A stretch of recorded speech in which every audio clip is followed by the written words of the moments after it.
मैं आप सभी को सुनाऊंगी आश्विन महीने की अमावस्या की कथाएं। हर साल भाद्रपद मास की पूर्णिमा तिथि को पितृपक्ष की शुरुआत होती है और आश्विन महीने की अमावस्या तिथि को सर्वपितृ अमावस्या मनाया जाता है। सर्वपितृ अमावस्या के दिन घर के उन मृतक सदस्यों का श्राद्ध किया जाता है जिसकी मृत्यु अमावस्या तिथि, पूर्णिमा तिथि या चतुर्दशी तिथि को हुई हो। साथ ही इस दिन उन पूर्वजों का भी श्राद्ध किया जाता है जिसकी मृत्यु तिथि याद न हो। सर्वपितृ अमावस्या को पितरों की विदाई का दिन भी माना जाता है। इस साल अमावस्या तिथि का आरंभ 1 अक्टूबर को रात में 9:40 पर होगा। सर्वपितृ अमावस्या तिथि का समापन 2 तारीख की मध्य रात्रि 2:19 पर होगा। ऐसे में सर्वपितृ अमावस्या 2 अक्टूबर को है। सूर्य ग्रहण का आरंभ 1 अक्टूबर को रात में 9:40 पर आरंभ होगा और रात में 2 अक्टूबर की मध्य रात्रि 3:17 पर सूर्य ग्रहण समाप्त हो जाएगा। सर्वपितृ अमावस्या के दिन ब्राह्मणों को घर बुलाकर उन्हें भोजन कराएं। इसके साथ ही गरीब और जरूरतमंदों को भी भोजन कराएं। पूर्वजों के नाम पर भोजन निकाले और किसी खुले स्थान या छत पर रख दे। धार्मिक मान्यता है कि ऐसा करने से पितृ प्रसन्न होते हैं और परिवार के सदस्यों पर अपनी कृपा बनाए रखते हैं। सर्वपितृ अमावस्या के दिन दान पुण्य के कार्य किए जाते हैं। मान्यता है कि इससे पितरों के आत्मा को शांति मिलती है। इस दिन कपड़ा, अनाज, गाय का घी, चांदी और काले तिल का दान बेहद शुभ माना जाता है। अगर पितृ पक्ष के दौरान पितरों को तर्पण न दे पाए तो सर्वपितृ अमावस्या के दिन पितरों को तर्पण जरूर देना चाहिए। मान्यता है कि इससे घर के पूर्वज प्रसन्न होते हैं और सुख समृद्धि का आशीर्वाद देते हैं। सर्वपितृ अमावस्या का दिन पशु पंछियों के लिए भोजन जरूर निकाले। श्राद्ध के लिए स्वास्तिक भोजन तैयार करें। ऐसा करने से पितृ प्रसन्न होते हैं और आशीर्वाद देते हैं। श्राद्ध पक्ष की सर्वपितृ अमावस्या का बहुत ही महत्व है। यह पितरों को विदा करने की अंतिम तिथि है। अगर कोई श्राद्ध की तिथि में किसी कारण से श्राद्ध न कर पाए या फिर श्राद्ध की तिथि मालूम न हो तो सर्वपितृ श्राद्ध अमावस्या पर श्राद्ध किया जा सकता है। आइए सुनते हैं इस तिथि की महत्व और पौराणिक कथा। देवताओं के पितृगण बात जो सोमपथ लोक में निवास करते थे, उनकी मानसी कन्या अछोदा नाम की एक नदी के रूप में उपस्थित हुई। मत्स्य पुराण में अछोद सरोवर और अछोदा नदी का जिक्र मिलता है जो कि कश्मीर में स्थित है। एक बार अछोदा ने 1000 वर्ष तक तपस्या की जिससे प्रसन्न होकर देवताओं के पितृगण अग्निस्वात और बहिष्पत अपने कन्या पितृगण अमावस्या के साथ अछोदा को वरदान देने के लिए आश्विन अमावस्या के दिन उपस्थित हुए। उन्होंने अछोदा से कहा कि हे पुत्री, हम सभी तुम्हारे तपस्या से अति प्रसन्न हैं, इसलिए जो चाहो वर मांग लो। लेकिन अछोदा ने पितरों की तरफ ध्यान नहीं दिया और वह अति तेजस्वी पितृ अमावस्या को अपलक निहारती रही। पितरों के बार बार कहने पर उसने कहा, हे भगवान, क्या आप मुझे सचमुच वरदान देना चाहते हैं? इस पर तेजस्वी पितृ अमावस्या ने कहा, हे अछोदा, वरदान पर तुम्हारा अधिकार सिद्ध है, इसलिए निसंकोच कहो कि तुम्हें क्या चाहिए। अछोदा ने कहा, भगवान, यदि आप मुझे वरदान देना ही चाहते हैं तो मैं तत्क्षण आपके साथ रमन कर आनंद लेना चाहती हूँ। अछोदा के इस तरह कहे जाने पर सभी पितृ क्रोधित हो गए।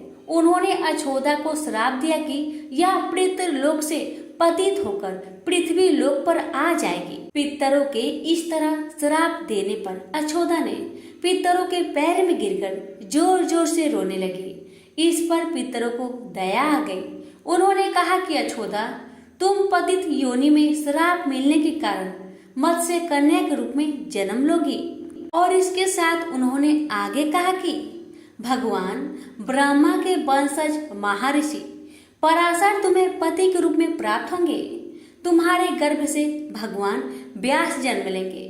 उसके उपरांत भी अन्य दिव्य वंशों में जन्म लेते हुए तुम श्राप मुक्त होकर पुनः पृथ्वीलोक में वापस आ जाओगी। पितरों के इस तरह कहे जाने पर अछोदा शांत हुई। आमावसु के ब्रह्मचर्य और धैर्य की सभी पितरों ने सराहना की एवं वरदान दिया कि यह अमावस्या की तिथि आमावसु के नाम से जानी जाएगी। जो प्राणी किसी भी दिन श्राद्ध न कर पाए वह केवल अमावस्या के दिन श्राद्ध तर्पण करके सभी बीते 14 दिनों का पुण्य प्राप्त करते हुए अपने पितर को तृप्त कर सकते हैं। अभी से प्रत्येक माह की अमावस्या तिथि को सर्वाधिक महत्व दिया गया है और यह तिथि सर्वपितृ श्राद्ध के रूप में भी मनाई जाती है। उसी पाप के प्रायश्चित हेतु कालांतर में यही अछोदा महर्षि पराशर की पत्नी एवं वेद व्यास की माता सत्यवती बनी थी। तत्पश्चात समुद्र के अंशभूत संतनु की पत्नी हुई और 2 पुत्र चित्रांगद और विचित्र वीर्य को जन्म दिया था। इन्हीं के नाम से कलयुग में अष्टका श्राद्ध मनाया जाता है। प्रेम से बोलिए पितर देव की जय। अब आप सभी सुनेंगे श्रीमद् भागवत गीता पाठ का दूसरा अध्याय और 7वां अध्याय। कहा जाता है कि सर्वपितृ अमावस्या के दिन पितरों के शांति के लिए और उनका आशीर्वाद प्राप्त करने के लिए और उन्हें मुक्ति प्रदान का मार्ग दिखाने के लिए गीता के दूसरे और 7वें अध्याय का पाठ करने का विधान है। तो आइए पहले सुने श्रीमद् भगवद गीता पाठ का दूसरा अध्याय।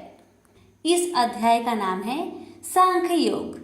संजय बोले, हे धृतराष्ट्र। तब श्री कृष्ण की दया युक्त नेत्रों में आंसू भरकर व्याकुलचित अर्जुन से बोले, हे अर्जुन, अनर्थ के सेवन करने योग अपयश कारक नरक में गिरने वाला मोह इस समय तुम्हारे मन में कहाँ से आया? तुम कायर मत बनो, यह शोभा नहीं देता। तुम हृदय की दुर्बलता को त्याग कर युद्ध के निमित्त खड़े हो जाओ।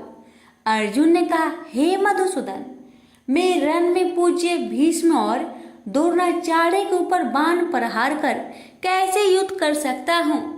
इस लोक में महात्मा गुरुजनों को न सताकर भीख मांग भोजन करना उत्तम है और अर्थ की कामना के लिए गुरुजनों को मारकर उनके रक्त से सने भोगों को भोगूंगा। हम नहीं जानते कि युद्ध में कौन जीतेगा। यदि हम जीत भी लेंगे, लेकिन जिनको मैं मारूंगा उन्हें मारकर मैं तो जीवित रहना भी नहीं चाहता। वही धृतराष्ट्र के पुत्र हमारे सामने प्रस्तुत है। दीनता से मेरी स्वाभाविक वृत्ति नष्ट हो गई है और धर्म के विषय में मेरा चित्त मोहित हो गया है। मैं आपसे पूछता हूँ, जिससे निश्चय करके मेरा भला हो वह मुझे समझाकर बताइए, क्योंकि मैं आपका शिष्य हूँ और आपकी शरण में हूँ। अतः मुझे ज्ञान शिक्षा दीजिए। मुझे पृथ्वी का निष्कंटक राज्य मिल जाए और देवता का भी आधिपत्य मिल जाए, तो भी ऐसा कोई उपाय नहीं दिखता कि जो मेरी इंद्रियों को दुखाने वाले शोक को दूर करे। हे गोविंद, मैं युद्ध नहीं करूंगा। यह कहकर अर्जुन चुप हो गए। संजय बोले, हे राजन, दोनों सेनाओं के बीच में खिन्न होकर बैठे अर्जुन से भगवान श्री कृष्ण ने ये वचन कहे, हे अर्जुन, जिसके लिए शोक नहीं करना चाहिए तू उसके लिए शोक करता है और पंडितों के वचन तू कहता है। तो पंडित लोग न मरों का सोच करते हैं और न जीवितों का सोच करते हैं। यह बात असंभव है कि मैं पहले न था, तुम भी न थे और यह राजा भी न थे और इसके बाद भी न रहेंगे। जैसे देहधारियों की इस देह का लड़कपन, जवानी, बुढ़ापा ये अवस्था होती है, जैसे ही मृत्यु के बाद दूसरी देह की भी होती है। इसलिए पंडित लोग मोक्ष को प्राप्त नहीं होते। इंद्रियों का सप्तरादि विषयों से संयोग जारा, गर्मी आदि सुख दुख देने वाला है। आने जाने वाले और नाशवान जानकर इन्हें सहन कर।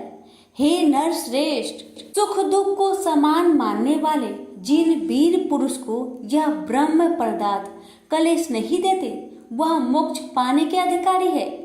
असत का तो अस्तित्व नहीं है और सम का अभाव नहीं है।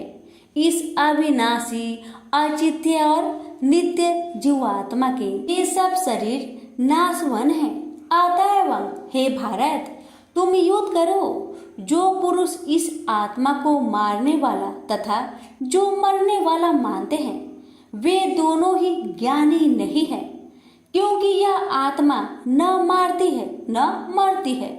आत्मा न कभी जन्मती है न मृत्यु को प्राप्त होती है, न कभी जन्मी थी न कभी मरेगी। यह अजनबी, नित्य, कभी न घटने बढ़ने वाली और सनातन है। नष्ट होने पर भी वह नाश को प्राप्त नहीं होती। जो पुरुष इस आत्मा को नित्य, अविनाशी, निर्विकार और अनजन्मा जानता है वह जिसको घात करवेगा और जिसको मारेगा, जिस प्रकार मनुष्य पुराने वस्त्र फेंक कर नया वस्त्र ग्रहण करता है, उसी प्रकार आत्मा पुराने देह को छोड़कर नई देह धारण करती है। आत्मा को शस्त्र काट नहीं सकते, अग्नि जला नहीं सकती, जल भिगो नहीं सकता, ना भीग या गल सकती है और न सूख सकती है। यह अविनाशी, सर्वव्यापी, स्थिर, अचल और सनातन है। यह इंद्रियों से जाना नहीं जा सकता, यह कल्पना से भी परे है और इसमें हेर फेर नहीं हो सकता। इसलिए ऐसा जानते हुए तुम्हें शोक करना उचित नहीं है। हे महाबाहो, यदि तुम इस आत्मा को नित्य जन्म लेने वाला मानते हो तो शोक नहीं करना चाहिए, क्योंकि जो जन्मा है उसकी मृत्यु है और जिसकी मृत्यु हुई है उसका जन्म होना निश्चय है। अतः जो बात अनिवार्य है उसके लिए सोच करना व्यर्थ है। जन्म लेने से पहले क्या था किसी को मालूम नहीं, मध्य में कुछ प्रकट होता है, फिर मरने से पीछे क्या होगा कोई नहीं जानता। ऐसी दशा में किसी बात का सोच करना क्या तुमको उचित है? कोई मनुष्य तो इस आत्मा को आश्चर्य से देखता है, आश्चर्यवत मानकर सुनता है, परंतु कोई देख कहे व सुनकर भी भली प्रकार नहीं जानता है सबके शरीर में यह क्या आत्मा नित्य अविनाशी है। कारण सब प्राणियों के लिए तुमको सोच करना उचित नहीं। अपने धर्म को भी सोचकर घबराना उचित नहीं है, क्योंकि क्षत्रियो को धर्म पूर्वक युद्ध से बराबर कुछ भला करने वाला नहीं है। हे पार्थ, बिना इच्छा के स्वर्ग का द्वार रूप युद्ध तुमको स्वतः प्राप्त हुआ है। ऐसा सुअवसर भाग्यवान क्षत्रिय को ही मिलता है। यदि तुम अपने धर्म के अनुसार इस संग्राम को न करोगे तो अपना धर्म और बड़ाई खो बैठोगे और पाप को प्राप्त होगे। सब लोग सदा तुम्हारी अपकीर्ति करेंगे और प्रतिष्ठा वाले पुरुषों के लिए अपयश का होना मृत्यु से भी बढ़कर है। ये महारथी लोग समझेंगे कि अर्जुन डरकर संग्राम से हट गया, और अब तक जो लोग तुम्हारे पराक्रम की प्रशंसा करते हैं वही अनेक तरह के दुर्वचन कहेंगे। इससे बढ़कर दुख तुमको क्या हो सकता है? यदि युद्ध में नष्ट हो गए तो स्वर्ग के भागी होगे, जीतने पर पृथ्वी के तल पर राज्य करोगे। इसलिए युद्ध के निमित्त दृढ़ प्रतिज्ञा होकर खड़े हो जाओ। सुख दुख, लाभ हानि, जय पराजय, इन सब को समान समझकर युद्ध के लिए तैयार हो जाओ। ऐसा करने से तुम पाप को प्राप्त नहीं होगे। हे पार्थ, यह ज्ञान उपदेश ज्ञान योग के विषय में तुझसे कहा गया है। अब निष्काम कर्म योग के विषय में सुनो। जिस ज्ञान को पाकर कर्म बंधन से तेरी मुक्ति होगी। कर्म योग मार्ग में एक बार प्रारंभ किए कर्म का नाश नहीं होता और विघ्न पड़ने पर भी शुभ फल तथा इस कर्म का केवल प्रारंभ ही संसार से छुड़ाकर पूर्व ब्रह्म प्राप्त करता है।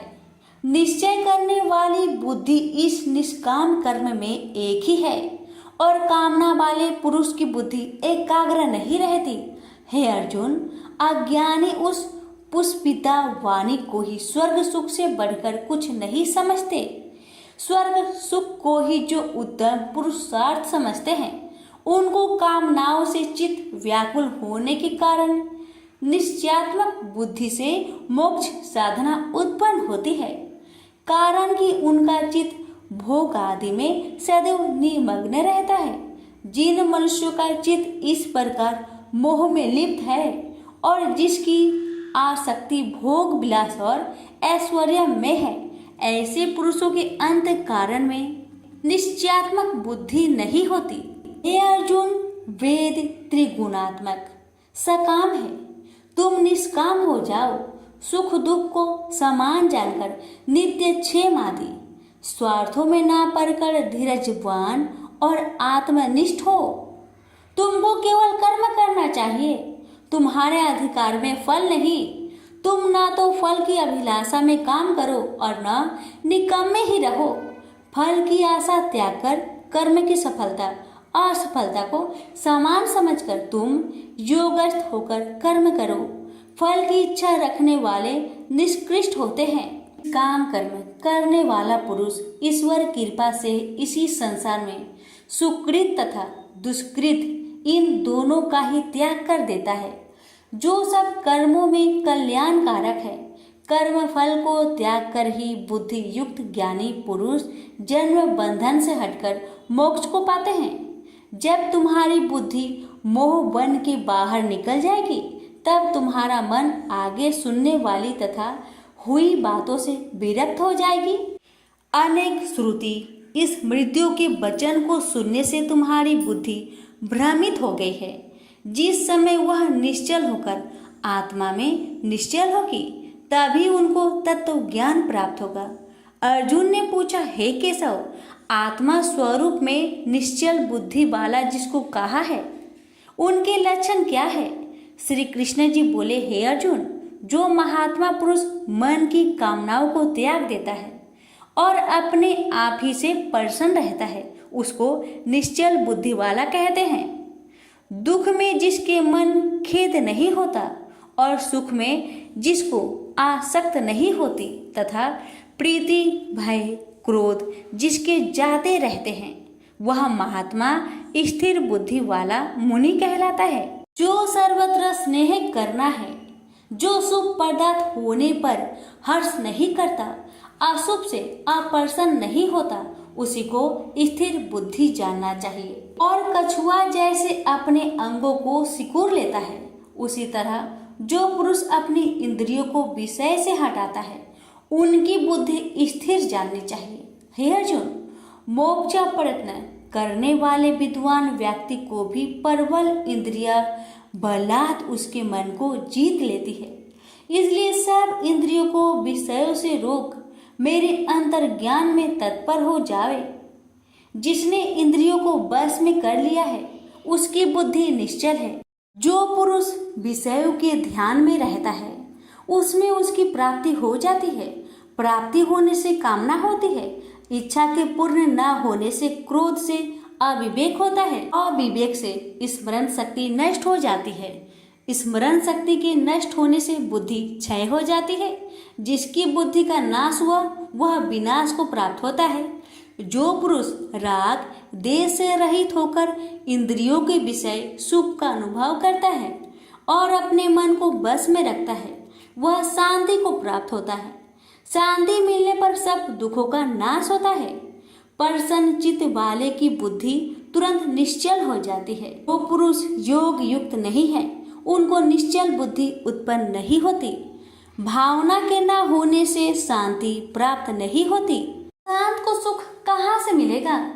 इस कारण हे महाबाहो, जिसने इंद्रियों को विषय से सर्वथा रोक रखा है, उसी की बुद्धि स्थिर है। जब सब प्राणियों की रात होती है, उसमें संयमी जागता रहता है और प्राणी मात्र जिस समय जागते हैं, मुनि जनों की वह रात्रि है। जल से भरे पूर्ण समुद्र में जल भरने पर भी वह अपनी मर्यादा पर ही रहता है। उसी तरह जिस पुरुष में इच्छा ना रहने पर भी अनिच्छा से सब विषय भोग प्राप्त होते हैं, उसी को शांति मिलती है। विषयों की इच्छा करने वाले को शांति नहीं मिलती।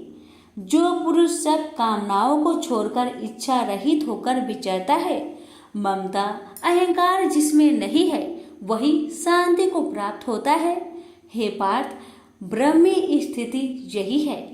ऐसी स्थिति मिल जाने पर प्राणी फिर मोह में नहीं फंसता और अंत समय में निर्वाण ब्रह्म पद को प्राप्त होता है। प्रेम से बोलिए श्री कृष्ण भगवान की जय। पर श्रीमद् भगवद गीता पाठ का दूसरा अध्याय समाप्त हुआ। अब सुनेंगे दूसरे अध्याय का महात्म्य। श्री नारायण जी बोले, हे लक्ष्मी, दक्षिण देश में एक पूर्ण नाम नगर था। वहाँ एक देव सुशर्मा बड़ा धनवान रहता था। उसे साधु सेवा करते हुए 7 दिन बीते थे। तब एक बाल नाम ब्रह्मचारी आया, उसकी बहुत सेवा की और विनय से कहा, हे संत, कृपा कर मुझे श्री नारायण जी के पाने का ज्ञान उपदेश दीजिए। तब वह ब्रह्मचारी बोला, मैं तुझे गीता जी के दूसरे अध्याय का पाठ सुनाता हूँ, श्रवण कर।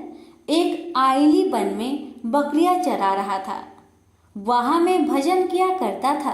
एक दिन रात को आइली अपनी सभी बकरियों को लेकर घर के रास्ता में चल रहा था कि मार्ग में एक सिंह बैठा मिला उसे। एक बकरी सबसे आगे अपनी ओर चली आती देखकर शेर वहां से भाग गया।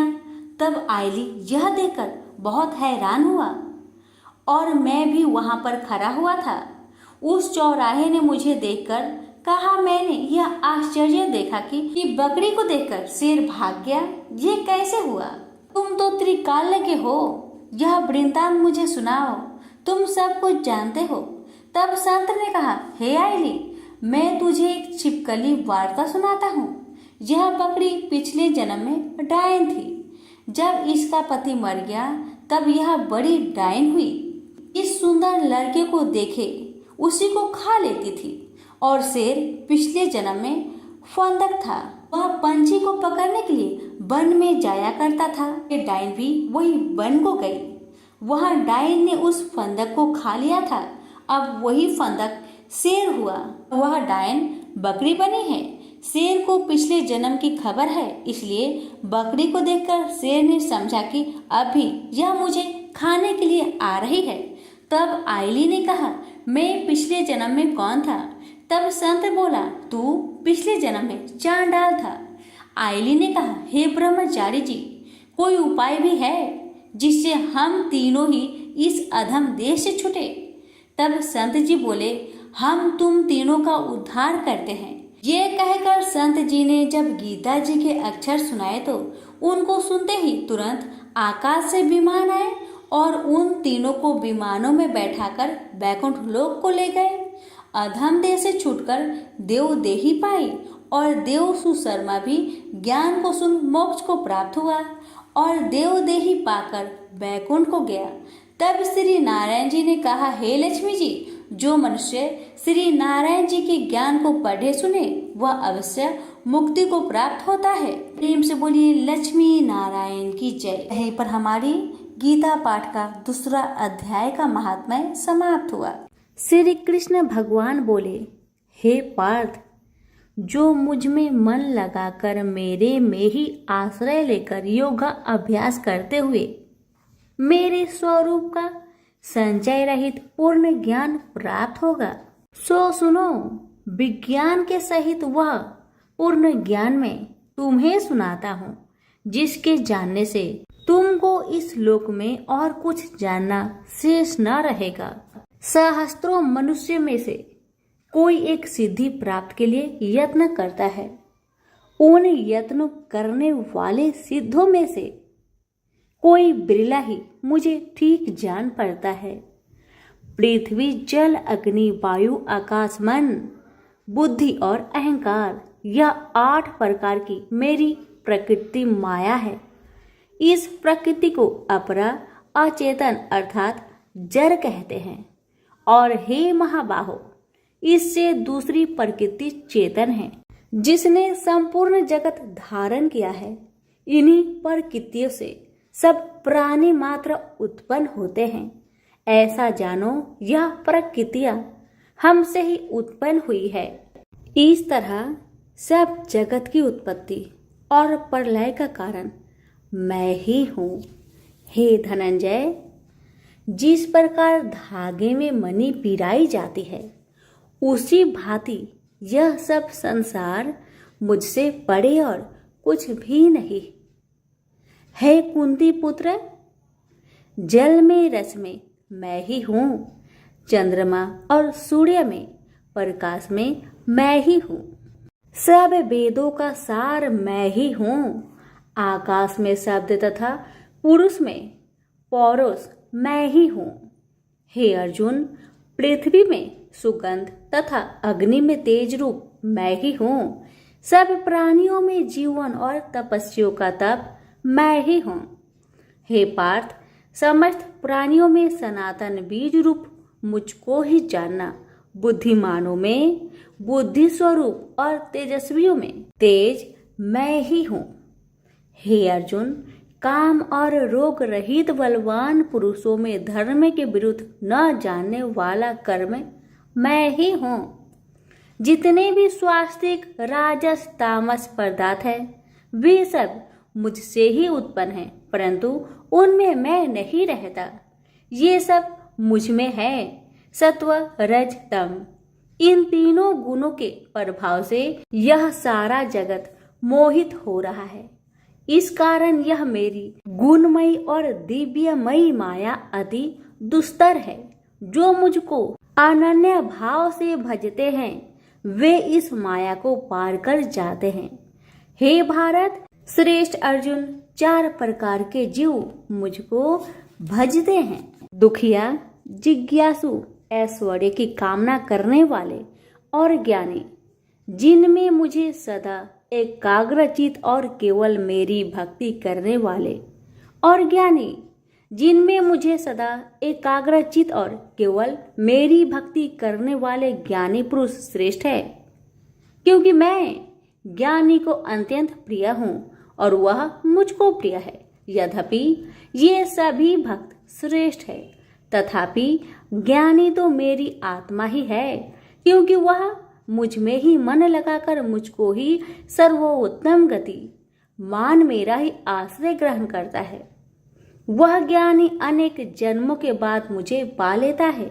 ऐसा महात्मा अति दुर्लभ है, जो सब जगत को वासुदेवमय समझे। हे अर्जुन, जो भक्त श्रद्धा पूर्वक जिस जिस देवता का पूजन करना चाहते हैं, उन पुरुषों की उस श्रद्धा को मैं ऋण कर देता हूँ।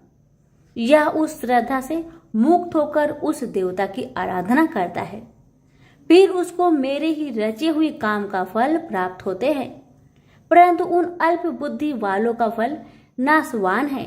देवताओं की आराधना करने वाले देवताओं को मिलते हैं और अव्यय, अविनाशी, अच्युत्यम स्वरूप को न जानकर मंद बुद्धि लोग मुझे अव्यक्त को व्यक्त मानते हैं। मैं योग माया से आच्छादित होने के कारण सबको नहीं दिखता। उसी से मूर्ख लोग अनादि तथा अविनाशी मुझको नहीं जानते।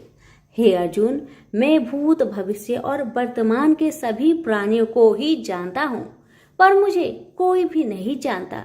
हे भारत, हे परम तप, इच्छा और देश से उत्पन्न होने वाले सुख दुख आदि धंधों के मोह से जगत के सभी प्राणी भ्रम में फंस जाते हैं।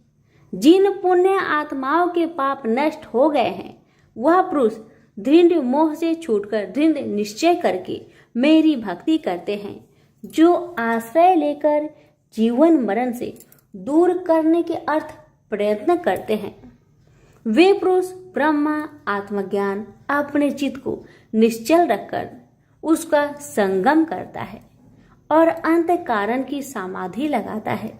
जिस अवस्था में योग अभ्यास के कारण चित्त का वेग रुक रुक कर विषयों से पृथक होने लगता है, और जब शुद्ध अंतःकरण से आत्मा को देखकर आत्मा में ही संतुष्ट होता है, जिस अवस्था में वह अत्यंत सुख जो इंद्रियों द्वारा जाना नहीं जा सकता, वरन केवल बुद्धि से ही जाना जाता है, और जब वह योगी अनुभव करता है, तब आत्मा स्वरूप में स्थिर हो उससे विचलित नहीं होता। इस अवस्था को पाकर फिर और कोई लाभ उसको अच्छा नहीं लगता, और जहाँ स्थिर होने पर और कोई बड़ा भारी दुख उसको वहां से चलायमान नहीं कर सकता। इस अवस्था को दुख संयोग वियोग कारक नामक योग जानना हो तो योग निर्विकल्प चित्त से निश्चय करके जानना चाहिए। संकल्प से उत्पन्न होने वाला समस्त कामनाओं को त्याग कर और मन ही मन में सकल इंद्रियों को चारों ओर से रोक रोक कर धैर्य के साथ बुद्धि को अपने अधीन कर धीरे धीरे विषय से दूर हटा ले और भली भांति मन को आत्मा में स्थिर करके किसी वस्तु की इच्छा ना करे और चंचल मन जिधर जिधर जाए उधर से इसको हटाकर आत्मा के बस में करना चाहिए।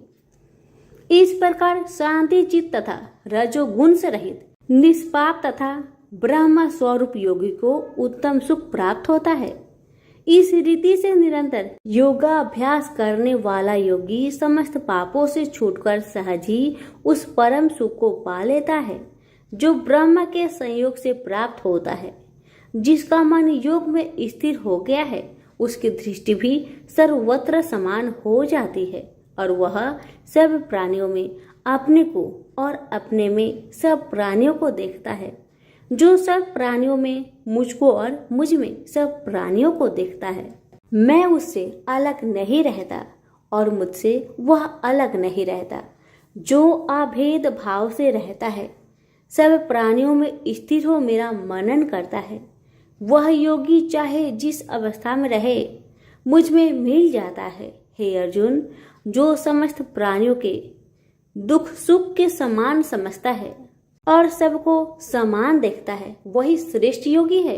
अर्जुन बोले, हे मधुसूदन, आपने जो योग बताया कि सबको अपने ही समान देखे सो मन के चंचल होने के कारण मैं उसको अपने में दृढ़ स्थिर नहीं देखता हूँ। हे श्री कृष्ण, यह चंचल मन बड़ा ही हठी पराक्रमी और दृढ़ है। इसको अपने अधीन रखना तो मुझे वायु को बांध रखने के समान ही प्रतीत होता है। श्री कृष्ण भगवान ने कहा, हे महाबाहो, इसमें संदेह कि मन अति चंचल है तो भी हे कुंती पुत्र, अभ्यास और वैराग्य से इसे बस में किया जा सकता है। जिसका मन बस में नहीं उसको योग अति दुर्लभ है।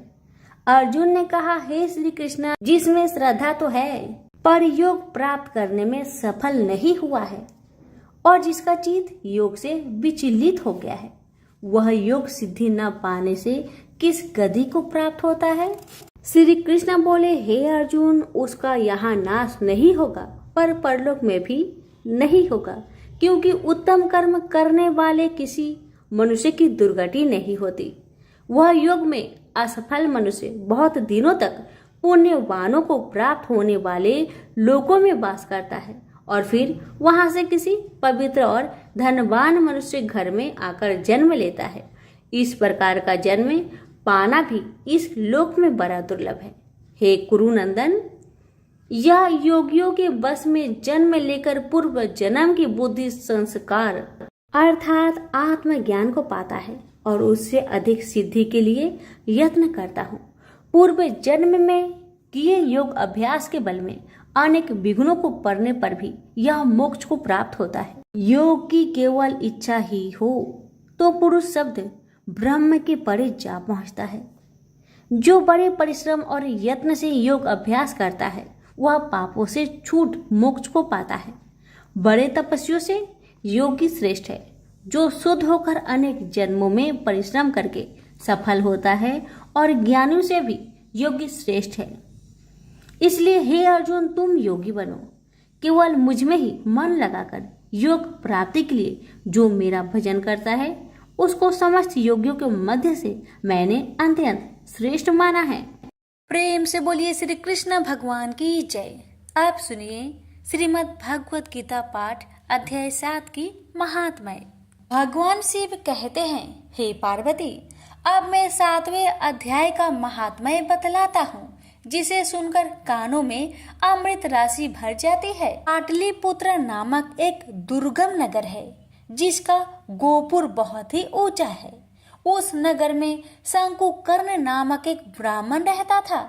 उसने वेश्यावृत्ति का आश्रय लेकर बहुत धन कमाया, किंतु ना तो कभी पितरों का तर्पण किया और न देवताओं का पूजन ही। वह धनोपार्जन में तत्पर होकर राजाओं को ही भोज दिया करता था। एक समय की बात है, उस ब्राह्मण ने अपना चौथा विवाह करने के लिए पुत्र और बंधुओं के साथ यात्रा की। मार्ग में आधी रात के समय जब वह सो रहा था, तब एक सर्प ने कहीं से आकर उसकी बाह में काट लिया।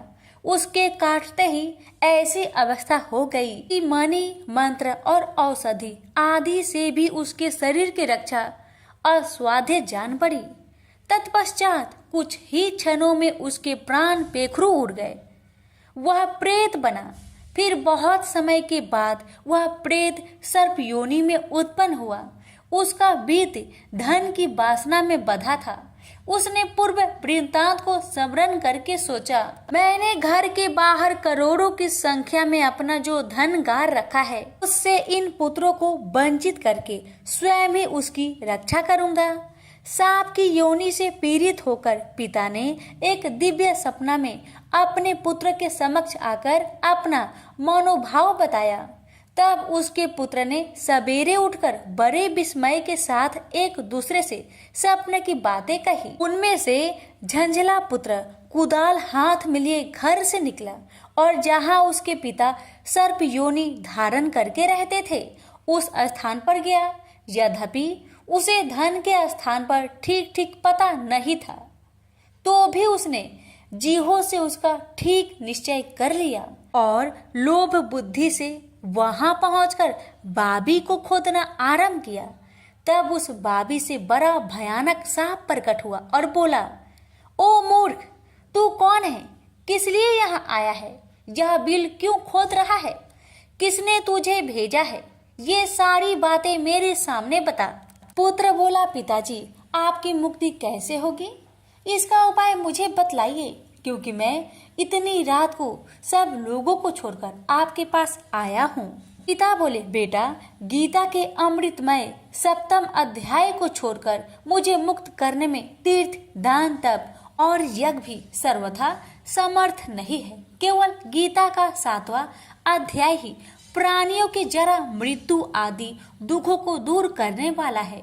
पुत्र, मेरे श्राद्ध के दिन गीता के 7वें अध्याय का पाठ करने वाले ब्राह्मण को श्रद्धा पूर्वक भोजन कराओ।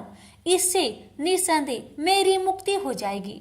बस अपनी शक्ति के अनुसार पूर्ण श्रद्धा के साथ निर्वर्षी और वेद विद्या में प्रवीण अन्य प्राणी को भी भोजन कराना। सर्प योनि में पड़े हुए पिता के यह वचन सुनकर सभी पुत्र ने उनकी आज्ञा अनुसार तथा उससे भी अधिक किया। अब शंकुकर्ण ने अपने सर्प शरीर को त्याग कर दिव्य देह धारण किया और सारा धन पुत्रों के अधीन कर दिया। पिता ने करोड़ों की संख्या में जो धन उनमें बांट दिया था, उससे वे पुत्र बहुत प्रसन्न हुए। उनकी बुद्धि धर्म में लगने लगी थी, इसलिए उन्होंने बावली, कुआं, पोखरा, यज्ञ तथा देव मंदिर के लिए उस धन का उपयोग किया और अन्य शाला भी बनवाए। तत्पश्चात 7वें अध्याय का सदा जप करते हुए उन्होंने मोक्ष प्राप्त किया। हे पार्वती, यह तुम्हें 7वां अध्याय का महात्म्य बतलाया, जिसके श्रवण मात्र से मानव सब पातकों से मुक्त हो जाता है। प्रेम से बोलिए उमापति शंकर भगवान की जय। वीडियो को लाइक शेयर करना ना भूले। धन्यवाद।